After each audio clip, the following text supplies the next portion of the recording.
The following is a Comfortably Zoned Radio Network production.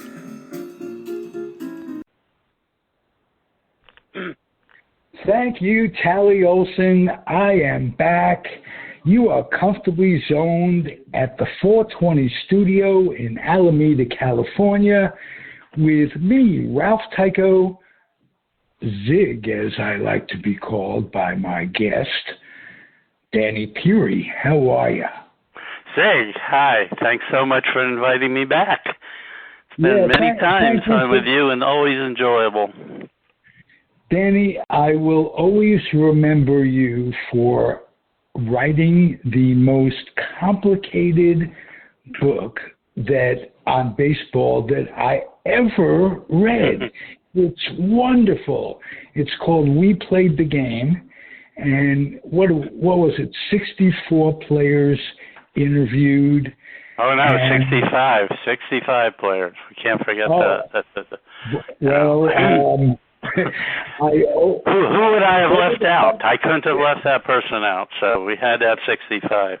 Yeah, but I wanted to say, the last time I was on with you, we spoke about We Played the Game, which is the subtitle, 65 Players Remember Baseball's Greatest Era, which you and I agreed to, about is 1947 to 1964.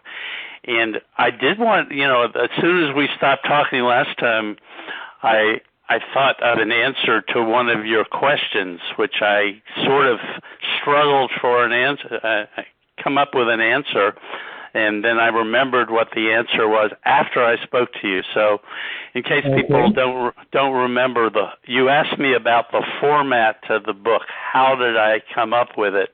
And I came up with, lots of answers. Basically, I love oral histories and whatever. And the format, in case people did not listen to the first show, is it goes from 1947 to 1964, year by year, chronologically. And all of the writing, it's not really writing, it's all oral history, where 65 players tell the story of that era, where they take turns one after another. They'll talk about 1951, and then they'll reappear in 52, and all through their careers. And you asked me how I came up with that format where there's, I'm not part of the narration. It's just one quote after another through the 47 to 64. And I said it had something to do with baseball books and whatever, but it actually didn't, Zig. There was a book called Edie, if you remember, by Gene Stein. It was a bestseller and autobiography of Edie Sedgwick, who was one of Andy Warhol's superstars. She was actually the first one, and she had an affair with Bob Dylan, and he wrote several songs, even like a Rolling Stone, is about her and Just Like a Woman. So the book, and she had a very short-lived life. She lived just a few years. She died of a barbiturate overdose.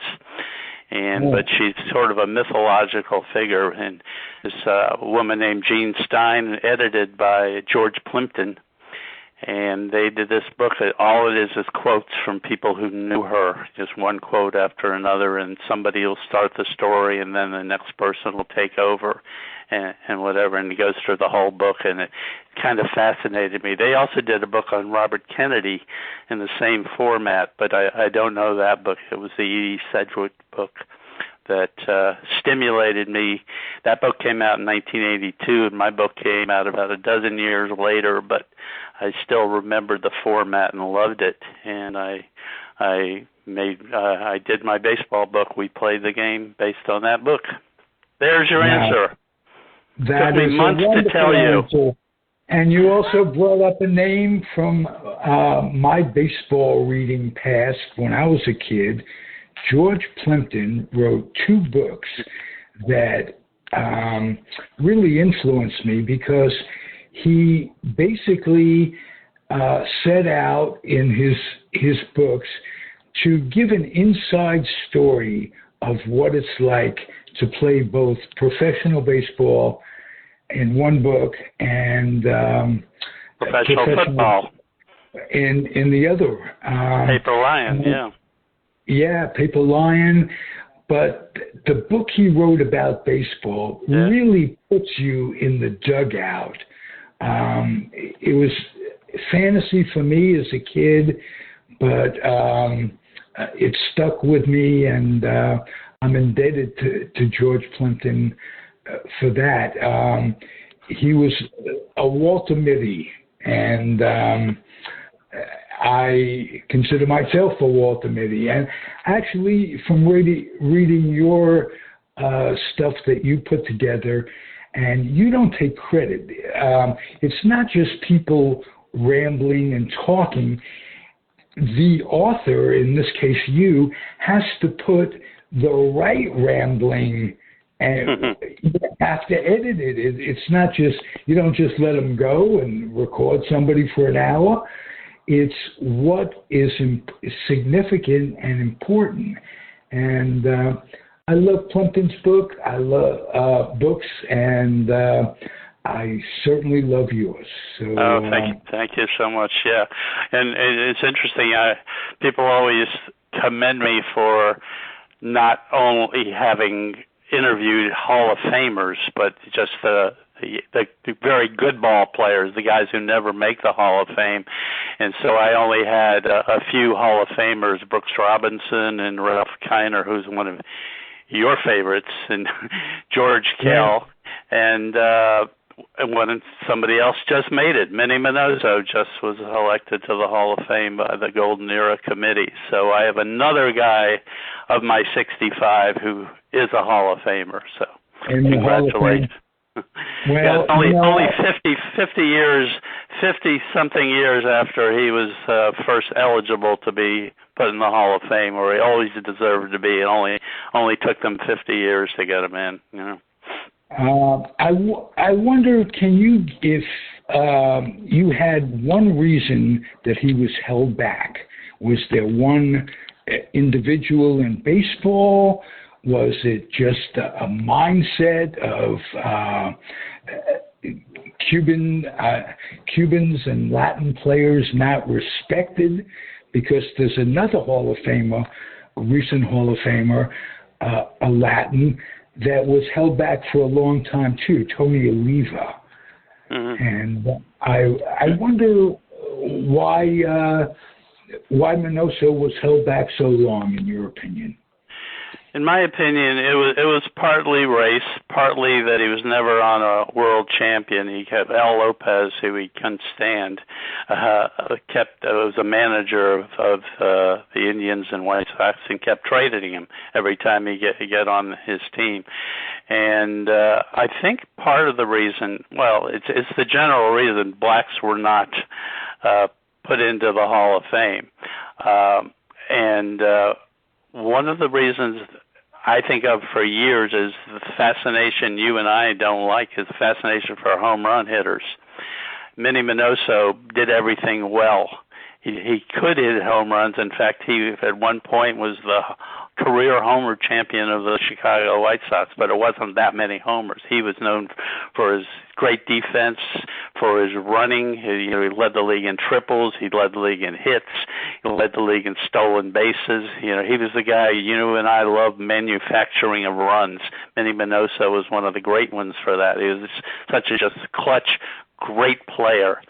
And part of the legacy beginning in 1970 is I don't even know if you were allowed to consider the Negro Leagues as part of your legacy. It had to be the Major League Baseball.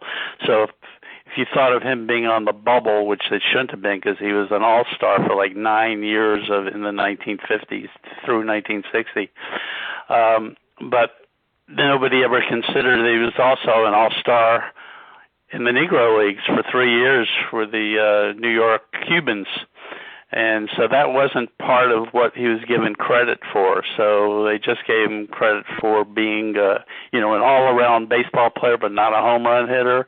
Then they take the fact that he was not on a world champion, and also just color. And he also, what we talk about a lot is a defiant attitude. Mm-hmm. I think that was part of it. He was part of the thing. He couldn't speak good English for a long time, and then later on he was just kind of I guess he was friendlier to the press than a lot of people, and particularly in Chicago where they completely loved him. But he wasn't somebody who was considered totally happy with the state of Major League Baseball in terms of Latins and black players. So it was always known he a guy like Mudcat Grant and Vic Power, my idol, they were all like good friends, and Larry Doby, who did make the Hall of Fame. They were all kind of defiant guys. They never towed the line, and they were known a little bit as they were called complainers or clubhouse lawyers, but they were basically fighting for their rights, and it should have actually been a plus for them getting into the Hall of Fame, but it wasn't. Another reason Minnie Minoso didn't get in, probably at some point, is he never retired. He kept coming. The White Sox kept bringing him back. Right, exactly. Was that Bill Veeck that brought him back each time? No, that was after that. It was just the White Sox organization. I forget when Veeck was back in the 1970s. Was he? You probably know this better than I do. Even I can't remember what his status was. I can't remember yesterday, for crying out loud. Yeah. But it was, he was, Ernie Banks was Mr. Cub. Minnie Minoso is the same thing for White Sox fans. He's Mr. White Sox, and he still is. Minoso had the misfortune too of being traded. You mentioned Lopez, and I'm sure it had something to do with that. Mm-hmm. Right before they won in '54 in Cleveland, and I think he was traded for Al Smith. His friend Al Smith, who is also one of the people I interviewed, and we played the game, incidentally. So, right. Al Smith, in '59, so he didn't get to participate in those World Series, and I think that could be a contributing factor. That is what I said. He was he got traded from the White Sox. The White Sox after the '58 season to the Indians. So he played on the Indians in '59 when the Go-Go White Sox finally made the World Series, and that time he was on that was a really fun Cleveland Indians team, but they came out 5 games behind the White Sox in the rare year that the Yankees, were a third place team. So that's all part of I think what happened with Minnie Minoso. A lot of guys just get forgotten. Gil Hodges, for instance, played the last 4 or 5 years, was on the downside of his career, and then you add another 5 years before you're allowed to vote on these people. So the people are voting on players who haven't had a good year for 10 years. So it's a little hard for them to get an accurate picture of those people, and I think he suffered a little bit for that as well. Do you think also, Ziggy, he was one of the things I mentioned that he led the league in different categories: runs several times, stolen bases several times, hits. But he also led the league, and I think at some point held a record for being hit by pitches. In other words, a black player being hit by white players. So he was always known that way, even without saying anything, for being defiant. And I think that hurts him.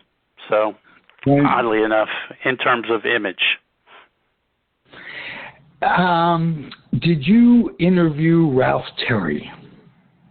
I interviewed Ralph Terry. Yeah, it's really sad he died. I never met Ralph Terry. I interviewed him for my the biography I co-authored on Roger Maris.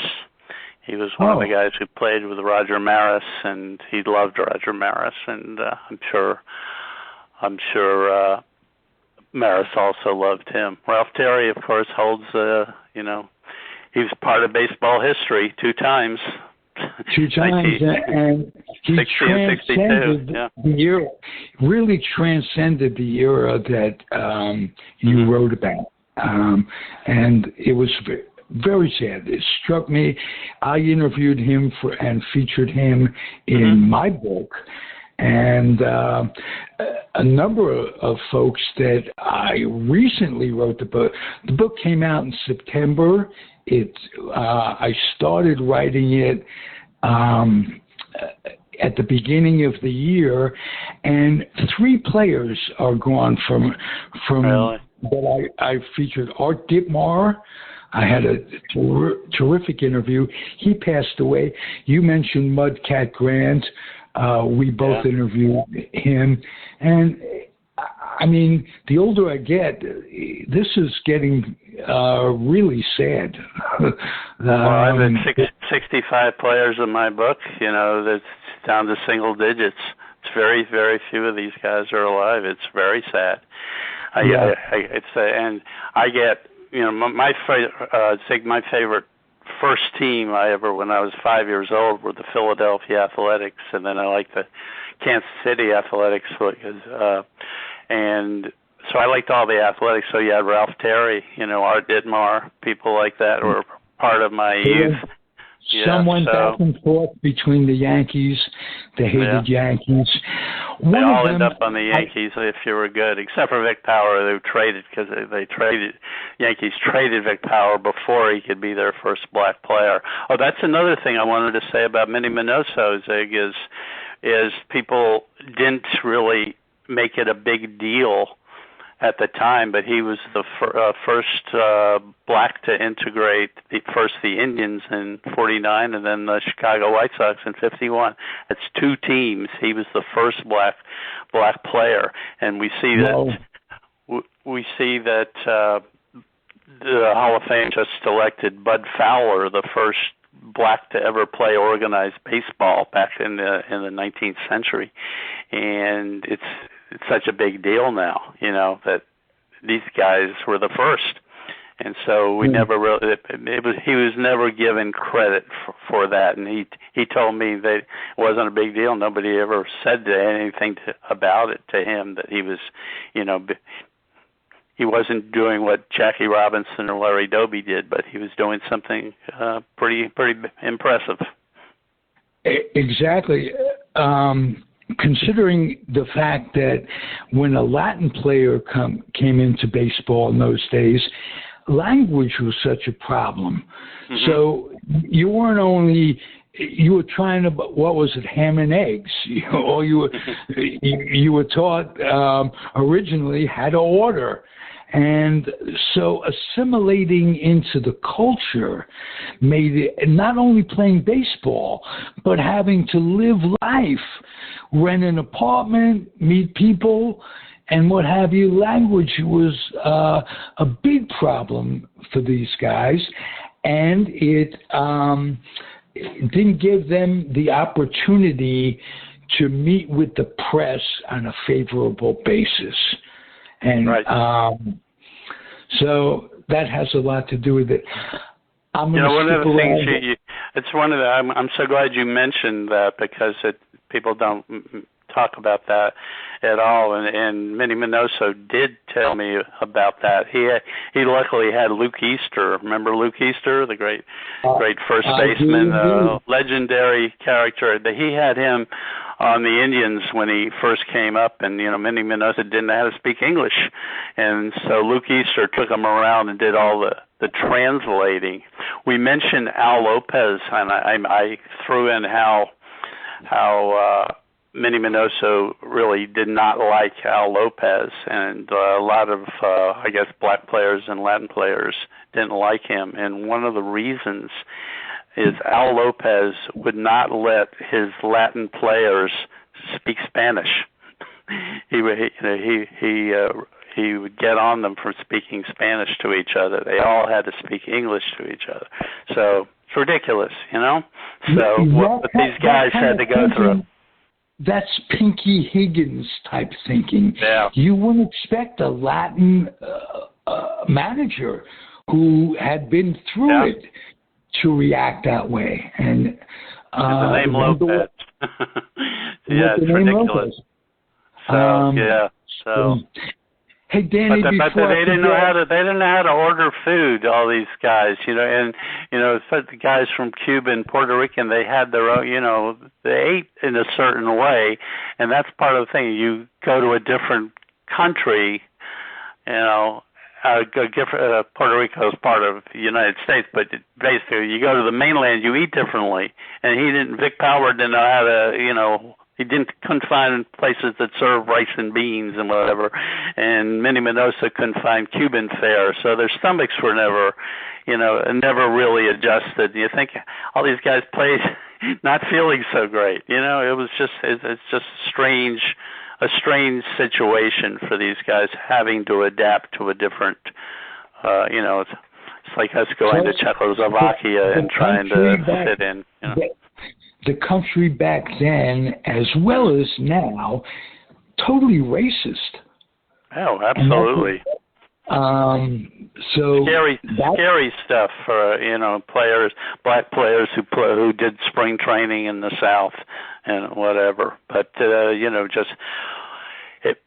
was complaints, and all over Baltimore, players couldn't stay in the same. Black and white players couldn't stay in the same hotels. The blacks had to go to a strange part of town, the black part of town, to stay, and they had to.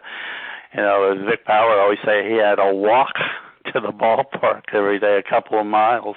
This is how This is how they were treated. All the players of color. And it's really a strange time. And all the team owners allowed it. I will check to the power. Complete your sentence without my interrupting. Oh no, I was just saying, it's really just a shame what these guys went through, and when they would complain, I don't want to stay across town in the black neighborhood, I want to stay with my teammate. That's considered a complaint. You're complaining to the president of your team or the owner of your team, and that's not allowed. So some players did it, Vic Power and Larry Doby and Mudcat Grant. Mudcat Grant had said a really thing that always sticks with me. He said, he said everybody thought that after Jackie Robinson and Larry Doby came into Major League Baseball, the color situation was fine. There was no racism. But he said there was racism my entire career, and it was like playing with a headache. It's like living your life with a headache the entire time. That's pretty, I think that sums it up pretty well. Yes, absolutely. Let me just interrupt to go back to Gil Hodges. In your opinion, if they weren't considering his managerial exploits, would have he ever been elected to the Hall of Fame? I was surprised he got in this time. I don't know if you were. I know the family because I did a Gil Hodges. I wrote a Gil Hodges book, co-authored a Gil Hodges book. That was the follow-up to the Roger Maris. And the specific reason I did is say, this guy deserves to be in the Hall of Fame. Let me call attention to it. And we're going to do a book about him to advance his cause for being into the Hall of Fame. And all these years he's been turned down. And finally, a few years ago, as you said, they allowed voters to consider not just the playing career, but if they managed or coached, to add that to their credentials. And so this time he got in by exactly the right number of votes. One less vote, and he wouldn't have gotten in again, and his family would have been devastated. Let me put it that way.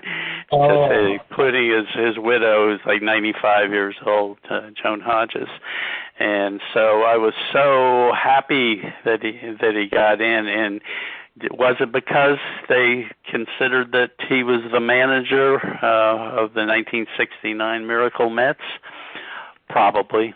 I'm sure that didn't hurt, and maybe he got one extra vote or two extra votes. So, I have no reason he didn't get in all those years. He was eligible since like 1969, and he just never got in. He had the most votes of anybody who didn't get in, and what's so great about Gil Hodges getting in is, when players are eligible, there are always fans around the country who say, I really want this guy to get in. I hope he gets in. But with Gil Hodges, it's been such an emotional period. You wouldn't believe how many people this Gil Hodges was the hero of, or the idol of, or the friend of. He knew so many people, just the regular people. He not only played in Brooklyn, but he lived in Brooklyn. And just the emotion around whether he got in or not was so much, and it's like a collective sigh around the country when Gil Hodges finally got in. It just really fixed things in people's minds in a lot of ways. I feel like Gil Hodges is in. I don't care if anybody else who doesn't deserve to be in gets in now. I hated when the less deserving players got in before Gil Hodges. So now anybody gets in, it's fine with me. Fine with you, including Harold Baines? Does he deserve to be in the Hall of Fame? Probably not. But I always, my arguments with people always about the Hall of Fame has to do with, less it has to do with statistics than greatness. I'm a big believer. Stats are good, and we use stats when they're helpful and they tell the story. But I always tell this joke that an older woman is walking down the street with her grandson. Another old lady comes up to them and says, "Oh, what a handsome boy! What a handsome grandson you have!" And the grandmother says, "This is nothing. Look at these pictures instead." So the joke is people look at the stat book instead of what their eyes see, and right. So many of these guys I see as great players, like guys like Keith Hernandez and Don Mattingly. Who cares about their stats? They were just great. And those are the guys I like. And Hodges was great. He had great statistics that nobody paid attention to, but just great. I didn't watch Harold Baines enough, so I don't know the arguments for him, among his fans. I mean, did people who watched him regularly with the White Sox, did they say, who cares about his stats? He was great. He was just a great, dependable hitter who just came through in the clutch all the time and whatever. So if there is a good argument for him getting in, like Red Sox fans want Dwight Evans to get in because they watched him every day and think he was just, who cares about his stats? He was like an unbelievable fielder, and he impacted the game all the time, and he was just a great player. And so when people say the word great to me because they watched him over and over again, that holds. Then I listen. I like the word solid, and Dave Parker was solid. Dick Allen was solid. What's the story with him, in your opinion? Why didn't he get in, and a guy like Baines got in? Well, I'm surprised. I am surprised. I think everybody is surprised Baines got in. But I am. You're not going to like what I say about Dick Allen, because I was a fan of Dick Allen, and I don't think he deserves to get in. But I'll tell you why. So he started out his career, he had about 4 or 5 great years with the Phillies, And then all of a sudden, he started to show discontent and whatever, which is fine because he got bad treatment. He had a bad history down in the South again during spring training, and there was a lot of racism involved, and he didn't really have a love of baseball, and he kept getting traded and having so-so seasons. So he had a few really good years. I thought he was going to be a Hall of Famer. And he went to the White Sox, was the best hitter in baseball in 1972, won the MVP award deservedly. Next year, he was on his way to another great year, and then he walked out on his team, which Hall of Famers don't do. He just said, I don't want to play anymore, and he left. He came back, had another pretty good year, and then he had a couple of bad years. So all through that time, people were saying, boy, he should be in the Hall. Has Hall of Fame talent, and he should have been in the Hall of Fame if he kept up playing at a certain caliber. We all said, I say the majority, he wasn't that. If only he'd done this or that, he could be a Hall of Famer. If only he had more love of the baseball, he would have been a Hall of Famer. If only he kept up what he did at the beginning, he'd be the Hall of Famer. And that was what we always said about him. He's not going to be. And then several decades later, everybody says, God, he was the greatest player of that era. He dominated that era. Why isn't he in the Hall of Fame?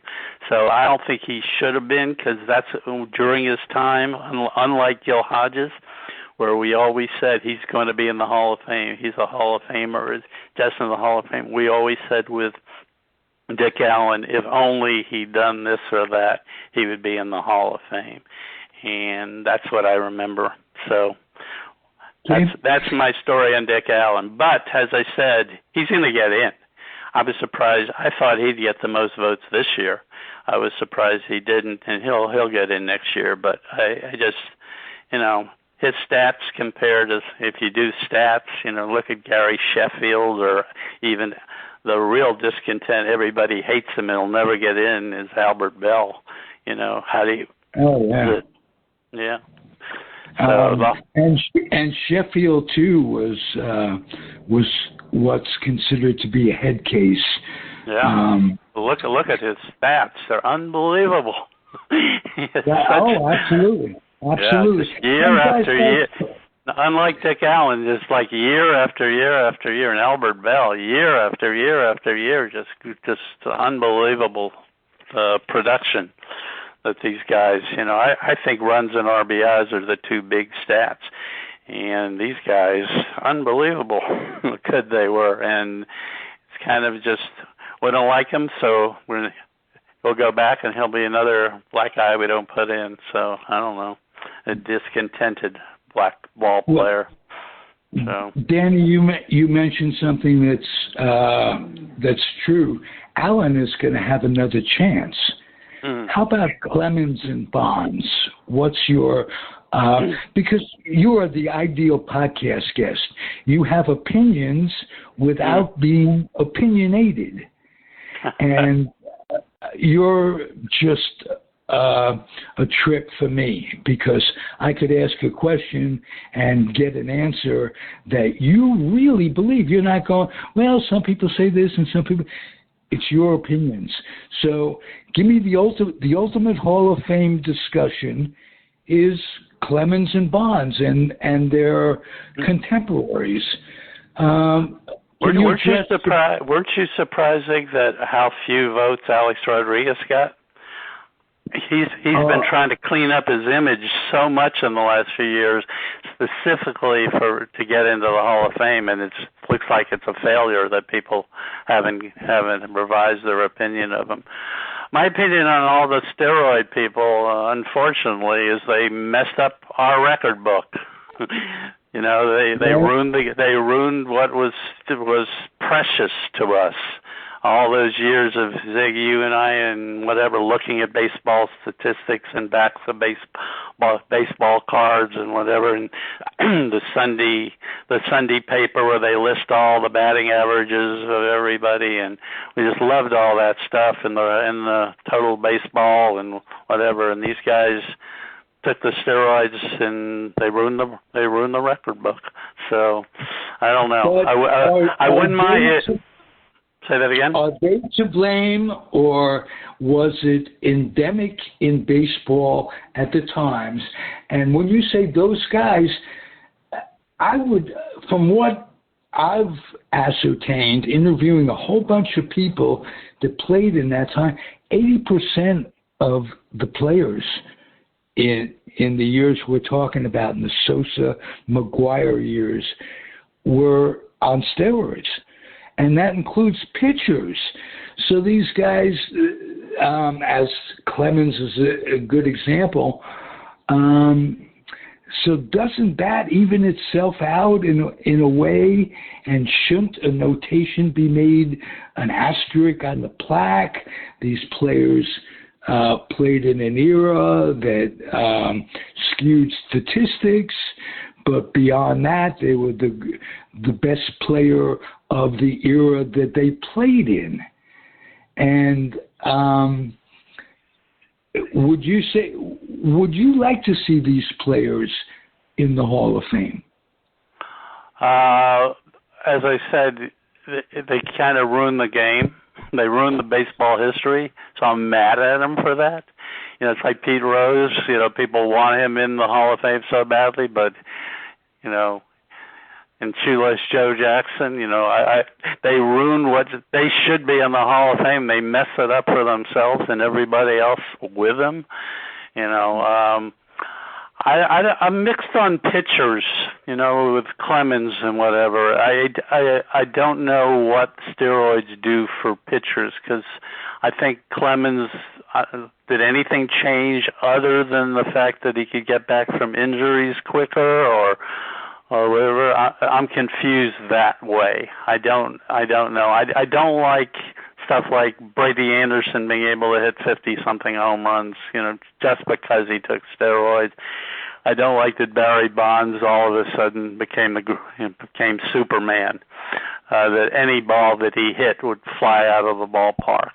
McGuire also, and Sosa also. I don't know. It's I think they just messed up the game, and the 20%, you say 80% took steroids, 20% didn't. So aren't they affected by that? I mean, they're the ones who didn't take it because they thought it was wrong. So are they? I would say to them that unless they're correct in their thinking, unless Major League Baseball and the Players Union got together at some point and said steroids are allowed, you know, there's no penalty for this because it actually has some benefits. You know, it can get you back on the field quicker and make practicing better and easier and effect, but there has to be some kind of limit to these. I mean, we get mad at the Russians for messing up with steroids in the Olympic Games. So why would we allow that and not allow that, and then be okay with baseball players, our own baseball players, doing similar stuff? I don't know. Right. I mean that for these guys to create this kind of thing. I mean, we don't just blame them. You know, it's the whole, as you said, it was the whole system, the whole, you know, coaches and trainers and owners and managers looking the other way. And so I didn't pay attention to it. You know, they all knew. You know, and so. The press and the commissioner, the press knew what was going on. Yeah. But it was Bonds or Sosa and McGuire. That was a good story. It was one of the stories that helped revitalize baseball. I don't know if you know this. I did a book with Tim McCarver called The Perfect Season, and it was about that season and how great it was. It wasn't only McGuire and Sosa, but so many different things happened that year. But that was the main story, and so much of our book is, you know, their race to see who's going to, first of all, break Roger Maris's record, then go on and set the new record, and who's going to be the first guy to hit 70 home runs and whatever. And it was a great story, so we had a perfect season. Now and in the book we actually mentioned the fact that somebody saw something in McGwire's locker, that there was some substance in there that was getting some kind of attention. But generally, our book is all about how call the perfect season, and then they find out what really happened, and they ruined our book. So I am personally annoyed by that. That substance, Danny, was legal at the time. I don't remember the name of the drug, but they had a picture of it in his locker, and at the time, it was absolutely a legal drug. I think it became illegal after that. Notwithstanding that, there really isn't a clear answer. No, it's a sad story, isn't it? It's just sad. It's just part of what messed up baseball. I don't like these, guys getting denied. I love Mark McGwire. I'm an A's fan. I love Mark McGwire. And I thought what he did was remarkable. All these other guys, you say 80% of the guys took steroids. He's the only one who did what he did. So, Sosa did it too, but those are the two. And just over, more than one season, they just kept doing it. And then Barry Bonds. But Barry Bonds was ridiculous, I think. It just, too much. Too much with Barry Bonds. He still had to put the bat on the ball, right? And I don't think steroids changes that.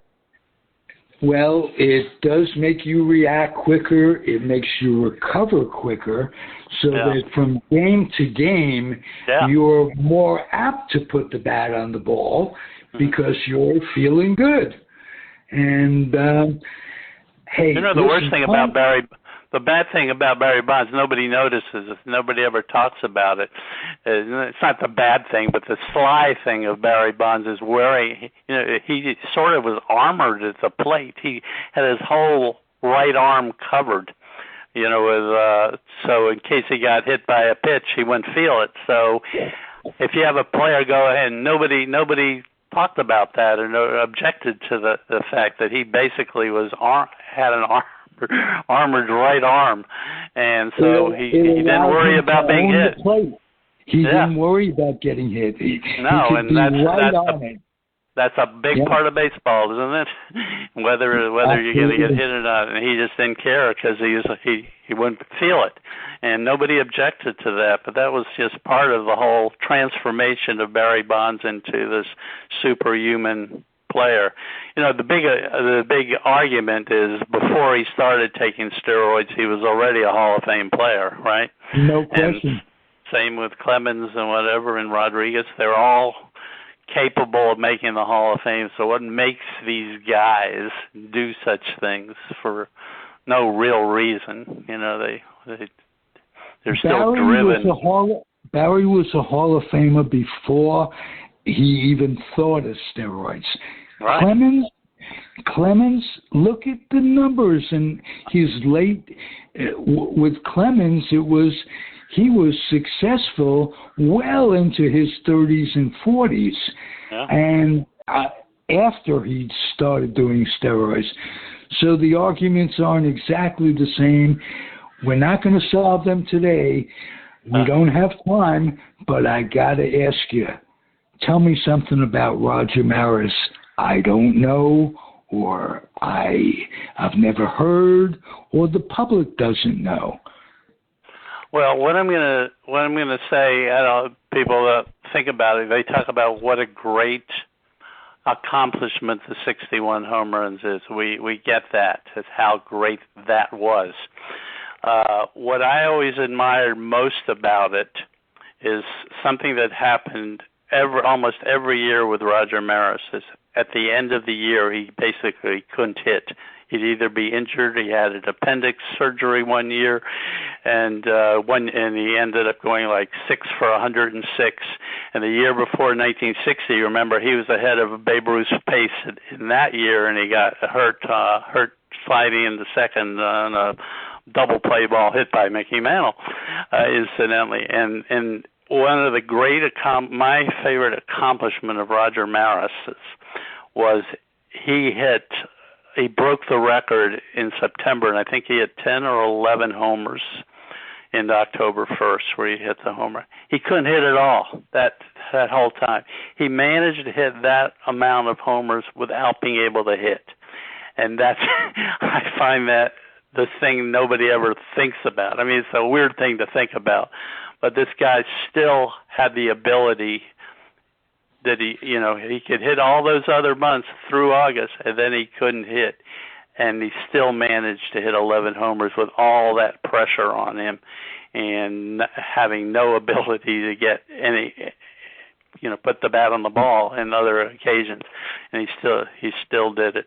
The other thing I always tell people when they talk about stats, they say, "Oh, he had a couple of good seasons, and he shouldn't be in the Hall of Fame," although he had more appearances in the World Series than anybody. But the big thing to think about is Roger Maris twice went to third place teams, the 1959 Yankees and the 1966 St. Louis Cardinals. They're both third-place teams. He was the only big additions to either team. Yankees went on to win 5 straight American League pennants. St. Louis Cardinals won 2 NL pennants in a row once Maris was on the team, the only addition, including the one World Series, and they blew the other one. But those are two stats I say. He went to 2 third-place teams and made them championship teams. So good stats nobody thinks about, right? And he came to the Yankees with one of my closest friends, the late Joe DeMaestri. Yeah, mine too. He's like the nicest guy in the world, right? Absolutely. He was you want to have him as a next door neighbor. Yeah. I visited his house, and then I talked to him again. Yeah. Right around there. So really nice man, and he was part of that. I mentioned the Athletics, my favorite team in the 50s. He was the shortstop, and yes, he was. So I always loved. And a pretty damn good shortstop too. And the Yankees got him as a backup for Kubek.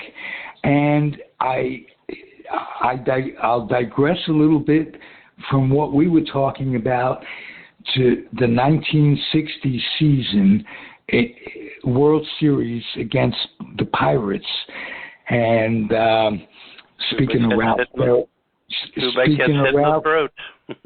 and who did they bring in at that time? Joe DeMaestri. Joe DeMaestri.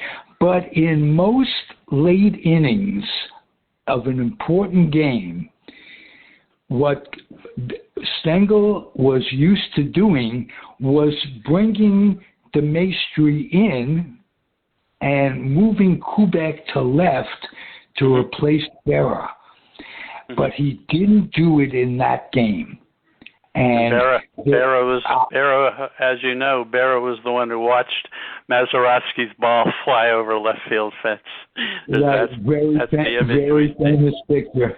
So I wonder there was a rock that could have hit DeMaestri in the throat. Were he in there? But probably not, because different circumstances. I wonder if the Yankees would have won the World Series and saved Stengel the job. But we'll never know.